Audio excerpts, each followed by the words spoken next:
do you all think we're doing on this diversity challenge? Shala? So when you look at it from a representation of women in the industry? So from your lens. That's right. So in my personal opinion, I think we've been at That would this. be Microsoft. That, yes, and yeah, from a Microsoft perspective. And I've been working on women's issues all of my life. And I actually thought that we would be in a slightly better position today than when I go back to the 80s and, we were setting up women's conferences. And so when I look at the Fortune 500, and we often talk about the numbers, and certainly the numbers are way better than they used to be. But I think what I think we need to do is slightly adjust, and and we're certainly doing this at Microsoft as well, the way we approach the whole issue, if that's what we call it. We're still approaching it with old tools. And I don't think we've made as much advancement with the old tools, which may not be as relevant. And let me give you an example of exactly what I'm talking about. As the new generation comes into the workforce, I don't think they have as many gaps as some would imagine in terms of skill gaps. So you'll hear and you'll read articles. I just read one in the New York Times the other day which said, well, women don't ask for things. They need to ask for things. Or women aren't ambitious. They need to be a little more ambitious. And I think the insinuation there really is, if only they would fix a few of those things, the problem would get fixed. And my perspective is, we have to stop trying to fix the women. We need to fix the system. Because the women don't need fixing. And by the way, there are lots of women who are not ambitious, and there are lots of men who are not ambitious. There are lots of women who don't speak up. There are lots of men who don't speak up. This is not unique to just the female gender. What it does, in my opinion, also is have us focus on the wrong set of issues, which is trying to fix the skill gap. And I don't think that skill gap or the soft skill gap, the lack of ambition or whatever, is really that relevant. It is the systemic barriers that we need to apply ourselves to. And that's certainly what we're looking at Microsoft as well. So, it's been good to have the conferences where you sort of focus on having your voice heard at the table and so on, but we need to focus on the systemic aspects. And so stop fixing the women, fix the system.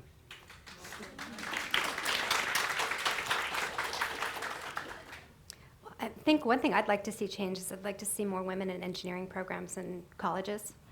The numbers actually here are really disheartening. So I think we're at about, don't quote me on this, I might get it a little bit wrong, but I think we're at about 18% now across the nation in the US. Yes, we are. And in 1985, it was about 35%. So not only has it not moved, it's gone drastically in the wrong direction. So, if you think about sort of where the biggest pool is and where you can draw from, it's getting smaller.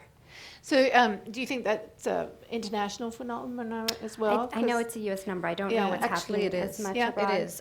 It doesn't look that different in Germany, for example, where I just think the question is, what can we do about it, to your point, in terms of can we, reach out more to the people who are in school at the moment to kind of make them aware of what opportunities lie ahead for them and how to capture them, how to go after them.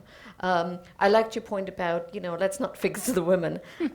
What we've seen work is also this, it's much less about the conversation just amongst the women. It's much more the dialogue in the organization and sort of opening the eyes to also different skill sets that are on the table and the kind of increasing importance of some of those sort of more relationship skills. And I think there's still a long way to go, but I don't think it can be a quick fix. It's much more a matter of how can we, on the one side, raise the awareness for the dialogue within the current organization and current generation, while at the same time reaching out to the younger generation and sort of talking about kind of what it takes and how could they capitalize on some of the opportunities and encourage more females to go into more technology-centric roles and studies.